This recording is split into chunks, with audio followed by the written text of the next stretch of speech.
Welcome to TSAT. This is Eshwar Kumar. ఈ వీడియోలో మనం ఇంటర్నేషనల్ రిలేషన్స్ అంతర్జాతీయ సంబంధాలకు సంబంధించి దానిలో యూనిట్ 2లో ఉన్నటువంటి అంశాలు భారతదేశము మరియు ఏషియన్ కంట్రీస్. సో దీనిలో చాప్టర్ అయినటువంటి ఇండియా అండ్ మంగోలియా గురించి డిస్కస్ చేసుకోబోతూ ఉన్నాం. సో ఇంటర్నేషనల్ రిలేషన్స్లో యూనిట్ 2 వచ్చేసి ఇండియా అండ్ ఏషియన్ కంట్రీస్. దానిలో చాప్టర్ వచ్చేసి India and Mongolia relations. So ఏషియాలో ఉన్నటువంటి ఇంపార్టెంట్ అయినటువంటి countries like United Arab Emirates కానీ, ఇరాన్ కానీ, ఈ విధంగా కంట్రీస్ అన్నీ కూడా మనం డిస్కస్ చేద్దాం ఇక్కడ. రైట్, సో చూద్దాం ఇక్కడ. సో ఇక్కడ ఇండియాకి మంగోలియాకి సంబంధాలు అనేటువంటివి చూసుకున్నట్లయితే ఇక్కడ సో రెండు దేశాలకి కూడా సంబంధాలు అనేటువంటివి పాజిటివ్ రిలేషన్స్ అనేటువంటివి కంటిన్యూ అవుతూ ఉన్నాయి. ఇక్కడ కారణం ఏంటి అంటే ఇక్కడ మ్యాప్లో మనకు చూసుకున్నట్లయితే ఇక్కడ మన భారతదేశం ఉంటుంది. భారతదేశం పక్కన చైనా ఉంటుంది. చైనాకి పక్కన మంగోలియా దేశం అనేటువంటిది ఉంటుంది. సో మనకి అంతర్జాతీయ పరంగా కొన్ని సిద్ధాంతాలను మనం పాటిస్తూ ఉంటాం. సో మన పక్కన ఎవరైతే ఉంటారో like enemy is a friend అనేటువంటి సిద్ధాంతాన్ని ఇంటర్నేషనల్ వైడ్గా ఫాలో అవుతూ ఉంటారు. సో శత్రువు యొక్క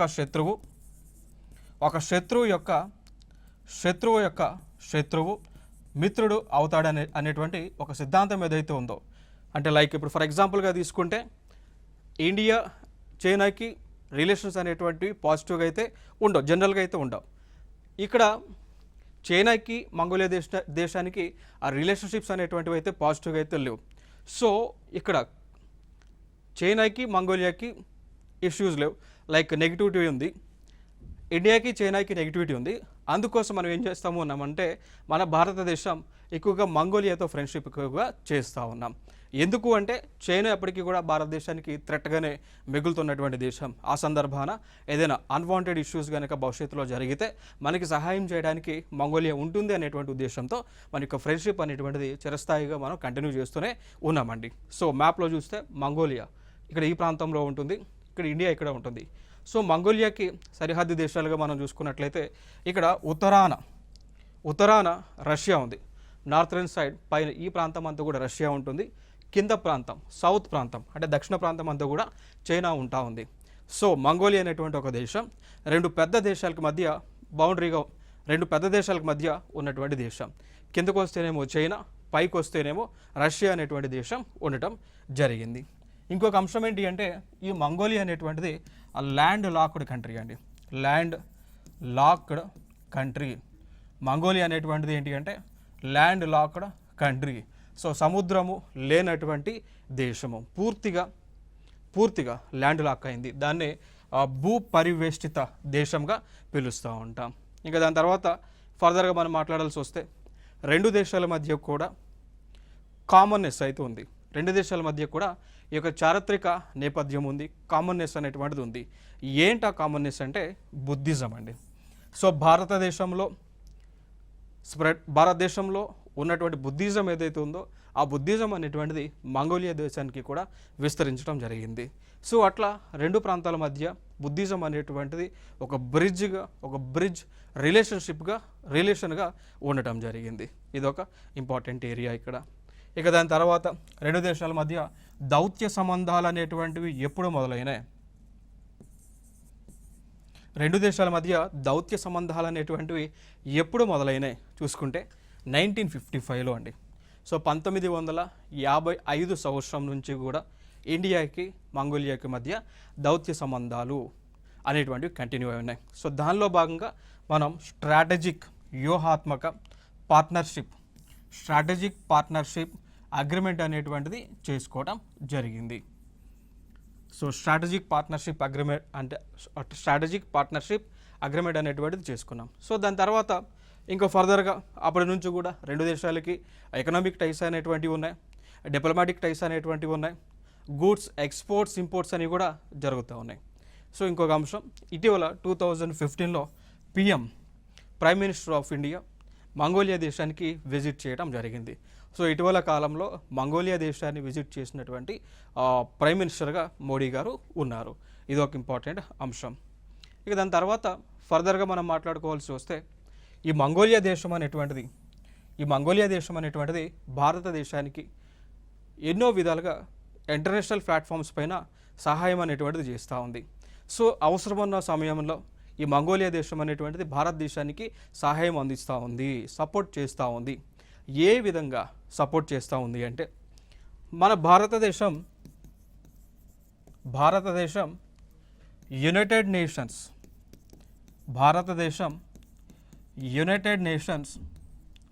సెక్యూరిటీ కౌన్సిల్లో మెంబర్షిప్ కోసం ట్రై చేస్తూ ఉంది. భారతదేశం యునైటెడ్ నేషన్స్ సెక్యూరిటీ కౌన్సిల్లో మెంబర్షిప్ కోసం ట్రై చేస్తూ ఉంది. అయితే ఈ మెంబర్షిప్ కోసం ఎప్పుడైతే ట్రై చేస్తూ ఉందో మనకి సపోర్ట్గా మంగోలియా సపోర్ట్ చేస్తూ ఉంది. అంటే భారతదేశం యుఎన్ఎస్సిలో మెంబర్గా ఉండడానికి ఎలిజిబిలిటీ ఉన్నటువంటి దేశం అని చెప్పేసి మంగోలియా కూడా ఆ ఓటింగ్ ప్రాసెస్లో మనకు సపోర్ట్ చేస్తూ ఉంది. ఇంకొక అంశం, ఈ యుఎన్ఎస్సిలో యునైటెడ్ నేషన్స్ సెక్యూరిటీ కౌన్సిల్, దీన్ని అంతర్జాతీయ ఐక్యరాజ్య సమితి భద్రతా మండలి అని చెప్పి పిలుస్తూ ఉంటాం. ఈ భద్రతా మండలిలో ప్రస్తుతము ఉన్నటువంటి దేశాల సంఖ్య ఎంత? 5 అండి. So 5.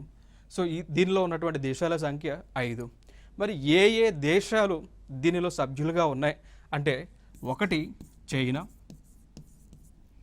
2 France, 3 Russia. So China, France, Russia.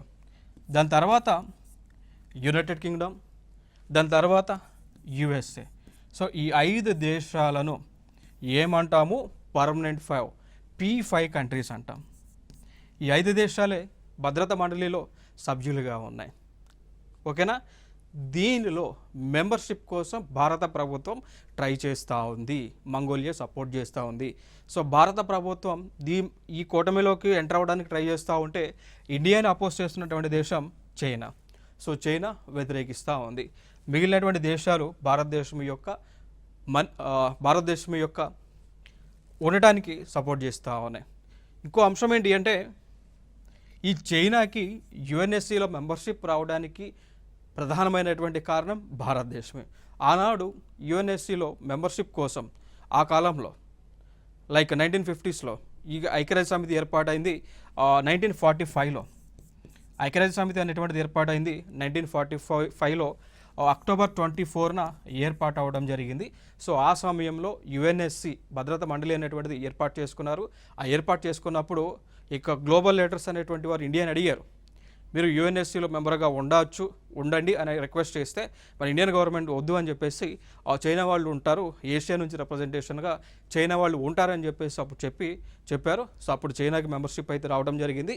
But India ఆ మెంబర్షిప్ని వదులుకుంది. బట్ ఇప్పుడు దీనిలోనే మెంబర్షిప్ కోసం ఇండియన్ గవర్నమెంట్ ట్రై చేస్తూ ఉంటే ఇక్కడ చైనా వాళ్ళు అపోజ్ చేస్తూ ఉన్నారు. సో దీనికి పర్యవసనంగా కూడా మన భారత ప్రభుత్వం చైనాకు సంబంధించి కొన్ని గ్రూప్స్లో లైక్ ఎంటీసీఆర్ గ్రూప్ అంటాం, MTCR missile technology control regime, Australian group, Wassenaar group అండి. సో వీటిల్లోకి చైనాని రాకుండా ఇండియన్ ప్రభుత్వం వ్యూహాత్మక అడుగులను వేస్తూ ఉంది. ఇది ఒక అంశం. ఇక దాని తర్వాత India supported Mongolia in non aligned moment. ఓకేనా? సో భారత ప్రభుత్వం అంటే ఇండియన్ గవర్నమెంట్ ఇండియాతో పాటు మరికొన్ని దేశాలు కలిసి ఈ నాన్ అలైన్డ్ మూమెంట్ అండి అలినో ఉద్యమాన్ని తీసుకొచ్చినాయి. So non aligned movement. So దీనిలో మెంబర్గా ఉండటానికి మంగోలియాకి ఛాన్స్ ఇచ్చింది. ఓకేనా? సో ఇండియన్ గవర్నమెంట్ మంగోలియా దేశానికి మెంబర్గా నాన్ అలైన్ మూమెంట్లో జాయిన్ అవ్వడానికి ఆపర్చునిటీ అనేటువంటిది క్రియేట్ చేశారు. ఇక దాని తర్వాత చూసుకుంటే India is a member whereas Mongolia is an observer state. దేంట్లో అండి? షాంఘై కోఆపరేషన్ ఆర్గనైజేషన్లో. సో షాంఘై కోఆపరేషన్ ఆర్గనైజేషన్ అనేటువంటిది ఏర్పాటు చేశారు. ఇది ఒక అంతర్జాతీయ కూటమి. దీనిలో ఇండియా మెంబర్గా జాయిన్ అయింది. దీనిలోనే మంగోలియా దేశము ప్రస్తుతం అబ్జర్వర్ కంట్రీగా ఉంది. ఈ అంశాన్ని అయితే గుర్తుపెట్టుకోండి. ఇక ఫర్దర్గా మనం చూద్దాం కొన్ని అంశాలు. మరి ఈ షాంఘై కోఆపరేషన్ ఆర్గనైజేషన్ అనేటువంటిది ఏమున్నాయి, ఎట్లా ఏర్పాటైంది అనేటువంటి అంశాలు కొన్ని మనం చూద్దాం ఇక్కడ. సో 1996లో సో 1996లో షాంఘై 5 అనేటువంటిది ఏర్పాటు చేసుకున్నారు. దానిలో 5 దేశాలు ఉన్నాయి. 5 దేశాలు Kazakhstan, China, Kyrgyzstan, Russia, Tajikistan అండి. చూడండి ఇక్కడ ఏ దేశాలు ఉన్నాయి? Kazakhstan, China, Kyrgyzstan, Russia, Tajikistan అనేటువంటి దేశాలు ఉన్నాయి. షాంఘై 5 అన్నారు. 5 దేశాలు కాబట్టి 5 కంట్రీస్ అన్నారు. 2001లో దీనిలోకే ఉజ్బెకిస్తాన్ అనేటువంటి ఒక దేశం 2001లో 5 దేశాలు కలిపి దానిలోకి ఉజ్బెకిస్తాన్ అనేటువంటి దేశం జాయిన్ అయింది. అయిన తర్వాత ఎన్ని కంట్రీస్ అయినాయండి? అవి ఎన్ని కంట్రీస్ అయినాయి? 6 అయింది. అందుకోసం షాంఘై 5ని కాస్త పేరు మార్చి దాన్ని ఏమన్నామంటే Shanghai cooperation organisation, Shanghai cooperation organisation అని పేరు అయితే మార్చారు. మళ్ళీ 2015లో ఈ షాంఘై కోఆపరేషన్ ఆర్గనైజేషన్లోకి ఇండియా, పాకిస్తాన్ ఫుల్ టైం మెంబర్స్గా జాయిన్ అయినాయి. సో ఇండియా అదేవిధంగా పాకిస్తాన్ ఫుల్ టైం మెంబర్స్గా జాయిన్ అవ్వటం జరిగింది అండి. ఓకే, సో మేజర్గా ఇవన్నీ కూడా ఇంపార్టెంట్ ఈవెంట్స్ ఇక్కడ. మళ్ళీ 2016లో ఇండియా, పాకిస్తాన్ అనేటువంటిది అంటే అఫీషియల్గా పర్మనెంట్ మెంబర్స్గా జాయిన్ అవ్వడానికి సంబంధించినటువంటి ఆ యొక్క ఫార్మల్ ప్రాసెస్ అనేటువంటిది స్టార్ట్ చేశారు. దాని తర్వాత 2017లో అఫీషియల్గా ఆస్థానాలో జరిగినటువంటి మీటింగ్లో ఇండియా, పాకిస్తాన్ అఫీషియల్గా షాంఘై కోఆపరేషన్ ఆర్గనైజేషన్లో పర్మనెంట్ మెంబర్స్గా ఫుల్ టైం మెంబర్స్గా జాయిన్ అవ్వడం జరిగింది అండి. ఓకే, సో దాని తర్వాత మళ్ళీ 2021లో ఇరాన్ అనేటువంటి ఒక దేశం షాంఘై కోఆపరేషన్ ఆర్గనైజేషన్లో మెంబర్గా జాయిన్ అయింది. ఓకే, సో ఇవన్నీ కూడా ప్రస్తుతం ఉన్నటువంటి మెంబర్స్. ఇవన్నీ కూడా వీళ్ళందరూ కూడా మెంబర్స్. అబ్జర్వర్స్ ఏమన్నాం? మంగోలియా ఈజ్ అబ్జర్వర్ స్టేట్ అన్నాం కదా. So Mongolia is a observer. Afghanistan, Belarus observers. Dialogue partners ఉన్నాయి కొన్ని, Armenia, Azerbaijan, Cambodia, Sri Lanka, Turkey, Egypt, Nepal, Qatar, Saudi Arabia ఇట్లాంటివన్నీ కూడా dialogue partner countries. Okay, so దాని తర్వాత ఈ షాంఘై కోఆపరేషన్ ఆర్గనైజేషన్లోనే కొన్ని ఇంటర్నల్ ఆర్గనైజేషన్స్ ఉన్నాయి. షాంఘై కోఆపరేషన్ ఆర్గనైజేషన్ అనేటువంటిది ఒక పెద్ద బాడీ. దాంట్లో ఇంటర్నల్గా ఆర్గనైజేషన్స్ ఉన్నాయి. అవి చూస్తే కనుక council of heads of state అండి. Council of heads of state ఇది ఒక ఆర్గనైజేషన్. సో దీనిలో ఎవరుంటారండి? ఏ దేశాలైతే డెసిషన్ మేకర్స్గా ఉంటాయో, మెయిన్ మెంబర్స్ ఉంటారో వారు దీంట్లో ఉంటారండి. ఓకేనా? సో ఇది మెయిన్గా ఒక డెసిషన్ ప్యానల్గా మనం చెప్పుకోవచ్చు. లైక్ హై డెసిషన్ ప్యానల్ ఇది. దాని తర్వాత council of heads of government ఉంటుంది. సో దీనిలో the council of heads of government ఉంటుంది. సో దీనిలో సంస్థలో 2వ అత్యున్నత మండలి అంటాం దీన్ని. సో వార్షిక శిఖరాగ్ర సమావేశాలను నిర్వహిస్తుంది. So the council of heads of government ఏం చేస్తూ ఉంది? ఇది ఒక గ్రూప్. వీళ్ళు ఏం చేస్తారు? ప్రతి సంవత్సరం కూడా యాన్యువల్ సమ్మిట్స్. ఇప్పుడు ఫర్ ఎగ్జాంపుల్ 2023లో షాంఘై కోఆపరేషన్ ఆర్గనైజేషన్ యొక్క మీటింగ్ ఎక్కడ జరిగింది? ఇండియాలో జరిగింది. సో దీన్ని కండక్ట్ చేసింది ఎవరు? The council of heads of government అండి. The council of heads of government. Next the council of ministers of foreign affairs ఉంటుంది. The council of national coordinators ఉంటుంది. ఇవన్నీ కూడా ఇంటర్నల్గా ఉన్నటువంటి సంస్థలు. దాని తర్వాత సెక్రటరేట్ ఉంటుంది. సో ఇక్కడ మనం గుర్తుపెట్టుకోవాల్సినటువంటి అంశం ఏంటి అంటే ఈ సెక్రటరేట్ నుంచి ఈ యొక్క అడ్మినిస్ట్రేషన్ అనేటువంటిది నడుస్తూ ఉంది. సో పరిపాలన అనేటువంటిది నడుస్తూ ఉంది. దాని తర్వాత బీజింగ్ కేంద్రంగా ఉన్న ఇది ప్రధాన శాశ్వత కార్యనిర్వహణ సంస్థ. సో షాంఘై కోఆపరేషన్ ఆర్గనైజేషన్లో సెక్రటరేట్ అనేటువంటిది ఉంటుంది. దాని యొక్క హెడ్ క్వార్టర్ ఎక్కడ అంటే బీజింగ్. సో బీజింగ్ ఇక్కడ చైనాలోనే ఉంటుంది. సో బీజింగ్ అనేటువంటిది ఒక మహానగరం చైనా దేశంలో. సో ఇవి దాని తర్వాత ఈ టోటల్ ఆర్గనైజేషన్స్ అన్నిట్లో కంటే ప్రధానమైనటువంటిది మనం గుర్తుపెట్టుకోవాల్సిన అంశము the regional anti terrorist structure rats. ఇదొక ప్రీవియస్ ఇయర్ క్వశ్చన్. ఇదొక PYQ previous year question. So the regional anti terrorist structure rats అంటాం. దీని యొక్క ముఖ్య ఉద్దేశం ఏంటి అంటే ఎవరైతే షాంఘై కోఆపరేషన్ ఆర్గనైజేషన్లో ఉన్నటువంటి దేశాలు ఉంటాయో వారు ఆ దేశాలలో ఉగ్రవాదాన్ని రూపుమాల్పడం, ఉగ్రవాదం టెర్రరిస్ట్ అనేటువంటిది లేకుండా చేయటం, సపరేటిజం అంటాం, వేర్పాటువాదం. ఇప్పుడు ఫర్ ఎగ్జాంపుల్గా తీసుకుంటే లైక్ ఫర్ ఎగ్జాంపుల్గా తీసుకుంటే ఇండియాలో ఆ పంజాబ్ ప్రాంతం ఏదైతే ఉందో దాని మొత్తాన్ని కూడా సపరేట్ చేసి ఖలిస్తాన్ అనేటువంటి ఒక దేశంగా ప్రకటించండి అని ఒక సపరేటిజం మూమెంట్స్ జరుగుతూ ఉన్నాయి. సో అట్లాంటివి లేకుండా ఈ యొక్క గ్రూప్లో, ఈ యొక్క ఆర్గనైజేషన్లో దానికి సంబంధించినటువంటి కార్యక్రమాలన్నీ కూడా చేస్తారు. దాని తర్వాత మెయిన్గా దీని యొక్క ప్రధానమైనటువంటి మనకి లైక్ కార్యాలయం చూసుకుంటే, హెడ్ క్వార్టర్ చూసుకుంటే ఉజ్బెకిస్తాన్లో ఉంటుంది. సో ఉజ్బెకిస్తాన్లో తాష్కండ్ అనేటువంటి ఒక ప్లేస్ ఉంటుంది. ఉజ్బెకిస్తాన్లో తాష్కండ్ అనేటువంటి ఒక ప్లేస్ ఉంటుంది. సో అక్కడ దీని యొక్క హెడ్ క్వార్టర్ ఉంది. సో ఫైనల్గా మీరు గుర్తుపెట్టుకోవాల్సినటువంటి అంశాలు ఏంటి అంటే the regional anti terrorist structure, దేనిలో అనుబంధంగా ఉన్నటువంటి సంస్థ. Answer Shanghai cooperation organisation. So దీని యొక్క కార్యక్రమాలు ఏంటి? టెర్రరిజాన్ని, ఎక్స్ట్రీమిజాన్ని, సపరేటిజాన్ని లేకుండా చేస్తుంది. దీని యొక్క హెడ్ క్వార్టర్ ఉజ్బెకిస్తాన్ దేశంలో, ఆ దేశానికి రాజధాని అనేటువంటి తాష్కండ్ నగరంలో ఉంది. ఇది ఒక ఇంపార్టెంట్ ఏరియా. ఇక దాని తర్వాత షాంఘై కోఆపరేషన్ బిజినెస్ కౌన్సిల్ ఉంటుంది. సో ఈ యొక్క కౌన్సిల్ అనేటువంటిది దీని యొక్క కార్యక్రమాలు ఏంటి అంటే ఈ దేశాలు మెంబర్ కంట్రీస్ ఏవైతే ఉన్నాయో షాంఘై కోఆపరేషన్ ఆర్గనైజేషన్లో మెంబర్షిప్ కలిగినటువంటి కంట్రీస్ ఏమైతే ఉన్నాయో ఆ కంట్రీస్లో ఎకనామిక్ టైస్, సో ఎకనామిక్ టైస్ లేదు అంటే ఎకనామిక్ రిలేషన్స్ సంబంధించి, పెట్టుబడులకు సంబంధించి, సో ఇన్వెస్ట్మెంట్కి సంబంధించి దాన్నే మనం బైలేటరల్ ఇన్వెస్ట్మెంట్ ట్రీటీస్ అంటాం. దాని తర్వాత ఇన్ఫ్రాస్ట్రక్చర్, సో వసతులు కల్పించడం, ఇన్ఫ్రాస్ట్రక్చర్ డెవలప్మెంట్కి సంబంధించి డెసిషన్స్ అనేటువంటివి ఇక్కడ తీసుకొని దాన్ని ఇంప్లిమెంటేషన్ చేసేటువంటి ఒక body, the SCO business council. దాని తర్వాత ఇంకా ఫర్దర్గా మనం మాట్లాడుకున్నట్లయితే the list of international organisations for the candidature of which Mongolia has given its support to India అండి. సో ఇక్కడ అంశం ఏంటి అంటే ఇండియా మెంబర్షిప్ కోసం వివిధ అంతర్జాతీయ ఆర్గనైజేషన్స్లో ఇండియా మెంబర్షిప్ కోసం ట్రై చేస్తూ ఉంటే ఇక్కడ మంగోలియా దేశం సపోర్ట్ చేస్తూ ఉంది. ఫర్ ఎగ్జాంపుల్గా తీసుకుంటే 2021-22 మధ్య ఏషియా పసిఫిక్ గ్రూప్ సీట్ కోసం ఇండియా ట్రై చేస్తూ ఉంది. దీనిలో UN సెక్యూరిటీ కౌన్సిల్లో ఇక్కడ మంగోలియా సపోర్ట్ చేస్తూ ఉంది. దాని తర్వాత India international tribunal for the law of the సీలో మెంబర్షిప్ కోసం ట్రై చేస్తూ ఉంది. మంగోలియా సపోర్ట్ చేస్తూ ఉంది. Executive board of UNESCO very important.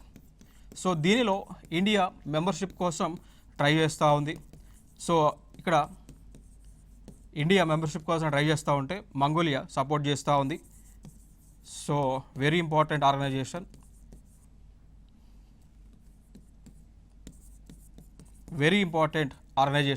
దీని యొక్క ఫుల్ ఫామ్ కూడా మనకి చాలా ఇంపార్టెంట్ ఇక్కడ.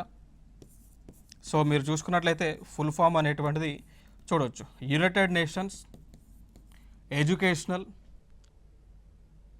ఎడ్యుకేషనల్ సైంటిఫిక్ కల్చరల్ ఆర్గనైజేషన్ అండి. సో యునెస్కో యొక్క ఫుల్ ఫామ్ చాలా ఇంపార్టెంట్, చాలా ఎగ్జామ్స్లో కూడా అడిగి ఉన్నారు. ఇంకొక అంశం ఏంటి అంటే యునెస్కో వాళ్ళే వరల్డ్ హెరిటేజ్ సైట్ అనేటువంటి ఒక జాబితాని విడుదల చేస్తూ ఉంటారు. సో యునెస్కో వాళ్ళే వరల్డ్ హెరిటేజ్ సైట్ అనేటువంటి ఒక జాబితాని విడుదల చేస్తూ ఉంటారు. సో దీనిలో మెంబర్షిప్ కోసం ఇండియా ట్రై చేస్తూ ఉంది. దానివల్ల కలిగే బెనిఫిట్స్ ఇండియాకి ఏంటి అంటే ఈ వరల్డ్ హెరిటేజ్ సైట్స్ జాబితాలో ఇండియాకి సంబంధించినటువంటి ప్లేసెస్ ఏవైతే ఉన్నాయో వాటిని యాడ్ చేసుకోవడం ద్వారా కలిగేటువంటి బెనిఫిట్స్ ఏంటి అంటే యునెస్కోకి ఫండ్ అనేటువంటిది ఉంటుంది. సో ఆ ఫండ్ అనేటువంటిది ఎప్పుడైతే ఒక ప్లేస్ని, ఫర్ ఎగ్జాంపుల్ రామప్ప టెంపుల్ అనేటువంటిది యునెస్కో వరల్డ్ హెరిటేజ్ సైట్గా డెసిగ్నేట్ చేశారు. ఆ చేయటం ద్వారా రామప్ప టెంపుల్కి ఫండ్స్ అనేటువంటివి వస్తూ ఉన్నాయి. సో అదొక బెనిఫిట్స్గా మనం చేసుకోవచ్చు అన్నట్టు. సో దానికోసమే మెంబర్షిప్ కోసం ఇండియా ట్రై చేస్తూ ఉంది. దాని సపోర్ట్గా మంగోలియా ఉంది. ఇంకొక ఆర్గనైజేషన్ వరల్డ్ కస్టమ్ ఆర్గనైజేషన్ అండి. సో దీనిలో కూడా మెంబర్షిప్ కోసం ట్రై చేస్తూ ఉంది. దాని తర్వాత council of international maritime organisation, IMO అంటాం.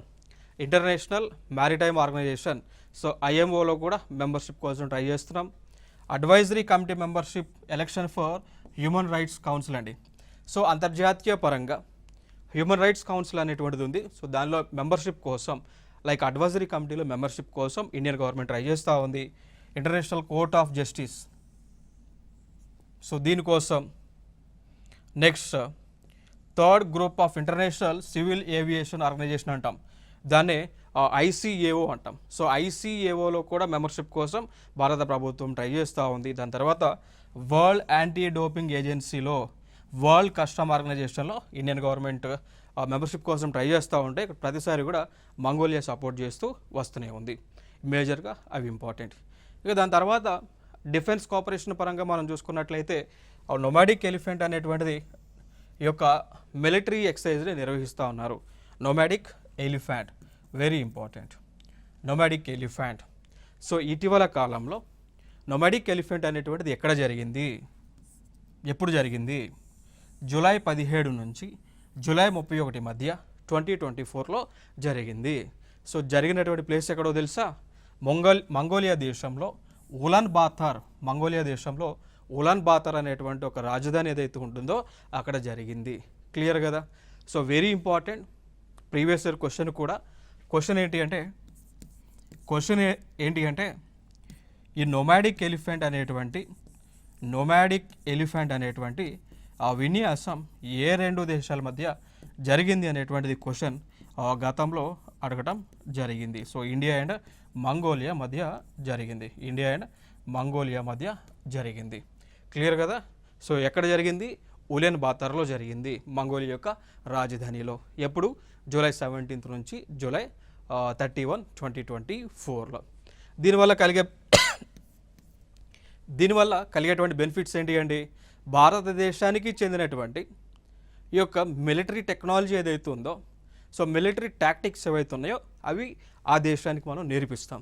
అదేవిధంగా ఆ దేశం దగ్గర ఉన్నటువంటి మిలిటరీ టాక్టిక్స్ కానీ టెక్నాలజీ కానీ మనం అడాప్ట్ చేసుకుంటాం ఇట్లాంటి విన్యాసాల ద్వారా.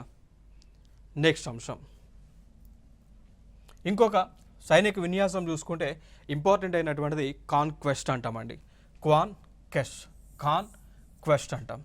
ఇది కూడా జూలై 27, 2024 జూలై 27 నుంచి ఆగస్టు 9 వరకు మంగోలియా దేశంలో ఉలాన్ బాతార్ అనేటువంటి ఒక ప్లేస్ దగ్గర జరిగింది. ఇది కూడా ఇంపార్టెంట్.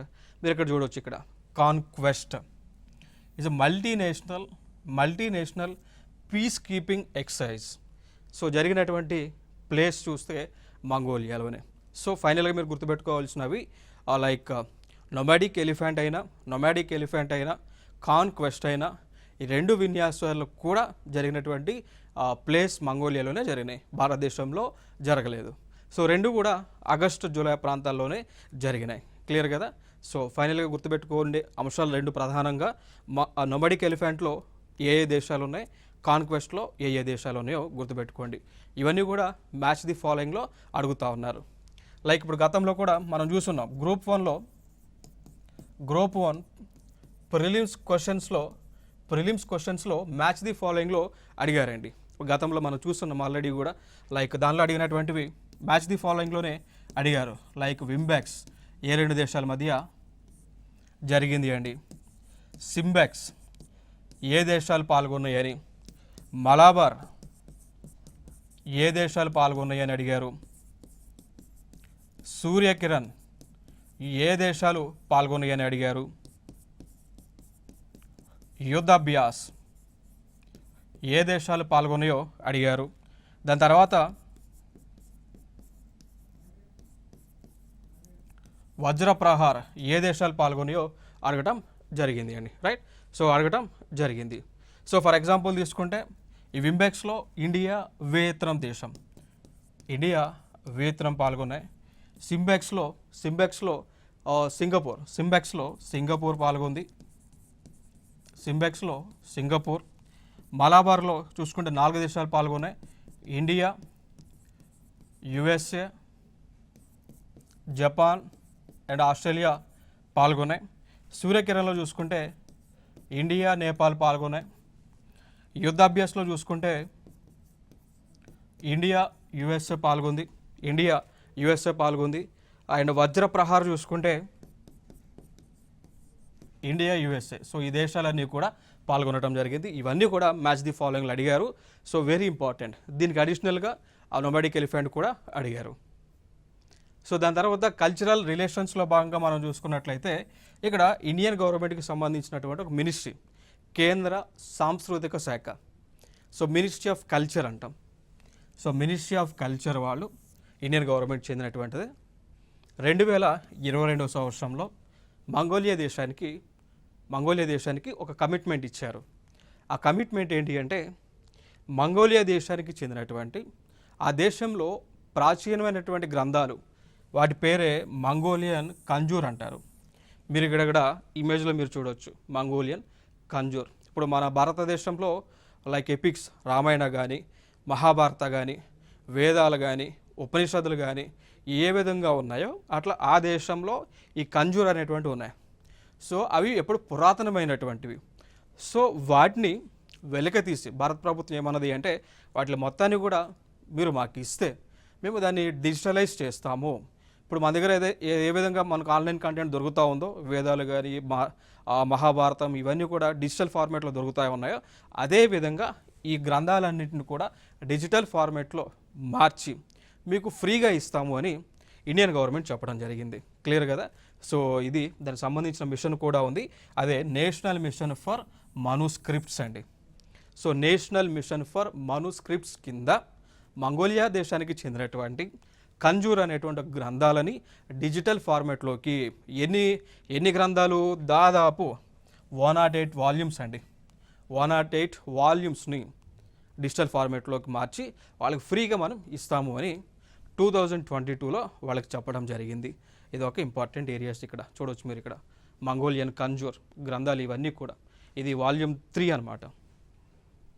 నెక్స్ట్ ఫర్దర్గా ఇవి ఇంపార్టెంట్గా మనకి ఇండియాకి మంగోలియాకి మధ్య ఉన్నటువంటి ఇంపార్టెంట్ అయినటువంటి సంబంధాలు. సో ఇంకా ఫర్దర్గా మనం మాట్లాడుకోవాల్సి వస్తే మరి వీటి వల్ల కలిగేటువంటి బెనిఫిట్స్ ఏంటి, మరి ఈ విధంగా మన భారత ప్రభుత్వం వారికి డిజిటల్ ఫార్మేట్లోకి మార్చి ఇస్తే కలిగేటువంటి బెనిఫిట్స్ ఏముంటాయి చూసుకుంటే, ఒకటి, ఆ గ్రంథాలలో ఏమైనా కానీ భారతదేశానికి చెందినటువంటి హిస్టరీ తాగి ఉండే, సో ఆ గ్రంథాలలో భారతదేశానికి చెందినటువంటి ఏదైనా కానీ ఎవిడెన్సెస్ దొరికితే అవి మనం యూస్ చేసుకోవచ్చు, మన హిస్టరీని డెవలప్ చేసుకోవచ్చు, మన హిస్టరీని మాడిఫై చేసుకోవచ్చు. ఇప్పుడు ఫర్ ఎగ్జాంపుల్ మనం మాట్లాడుకోవాల్సి వస్తే, గతంలో మన భారతదేశానికి చైనాకి చెందినటువంటి ట్రావెలర్స్ ఎవరైతే ఉన్నారో, మన భారతదేశానికి చైనాకి చెందినటువంటి ట్రావెలర్స్ లైక్ చాలామంది ఉన్నారు. సో 3-4 మెంబర్స్ ఉన్నారు. లైక్ హూన్సాన్ అని చెప్పేసి. సో వీళ్ళందరూ కూడా చైనా నుంచి భారతదేశానికి ట్రావెలింగ్ పర్పస్ వచ్చి భారతదేశంలో ఉన్నటువంటి అంశాలన్నీ కూడా వాళ్ళు అర్థం చేసుకొని బుక్స్ రూపంలో రాయటం జరిగింది. ఆ బుక్స్ మనకి ఇక్కడ చైనా దేశంలో దొరికినాయి. సో దొరికితే ఆ బుక్స్ ఆధారంగా మనం అర్థం చేసుకున్నాం, పలానా పీరియడ్లో పలానా సంఘటనలు జరిగినాయి, పలానా వారు మన ప్రాంతాన్ని పరిపాలించారు, పలానా టైంలో ఈ విధంగా భారతదేశంలో అడ్మినిస్ట్రేషన్ అనేటువంటిది ఉంది అని చెప్పేసి మనం వాళ్ళు రాసినటువంటి బుక్స్ ద్వారా మన హిస్టరీని మనం తెలుసుకోగలిగినాం. సో అదే కోవలో ఈ మంగోలియాలో ఉన్నటువంటి కంజూర్స్ని కనుక మనం చదివితే అక్కడ కూడా మన భారతదేశం యొక్క మూలాలు ఏ విధంగా ఉంది, ఎందుకంటే మంగోలియాకి భారతదేశానికి రిలీజియన్ పరంగా, కల్చర్ పరంగా టైస్ అయితే ఉన్నాయి. సో దాని ప్రకారం కూడా మనకు సంబంధించిన అంశాలు ఆ దేశంలో ఉండొచ్చేమో, ఉంటే ఒకవేళ అవి మనం తెలుసుకొని మన భారతదేశంలో వాటి మొత్తాన్ని కూడా మనం ఉపయోగించుకోవడానికి పాసిబిలిటీ అనేటువంటిది ఉంటుంది అనేటువంటి ఒక ఉద్దేశం. సో అదొక బెనిఫిట్గా మనం చెప్పుకోవచ్చు. రెండో బెనిఫిట్ ఏంటి అంటే కల్చరల్ బెనిఫిట్స్ అన్నట్టు. సో మనం వాళ్ళకి మన దగ్గర ఉన్నటువంటి టెక్నాలజీ ద్వారా వాళ్ళకి ఉపయోగపడితే రేపొద్దున మనకి అవసరమైనప్పుడు వారు మనకి ఉపయోగపడుతూ ఉంటారు. లైక్ విన్ విన్ సిచ్యువేషన్స్ అన్నట్టు. సో అట్లా ఇవన్నీ కూడా బెనిఫిట్స్గా మనం చెప్పుకోవచ్చు. ఇవి ఇండియాకి మంగోలియాకి మధ్య ఉన్నటువంటి సంబంధాలు. సరికొత్త అంశాలతో మీ ముందుకు రావడం జరుగుతుంది. This is Eshwar.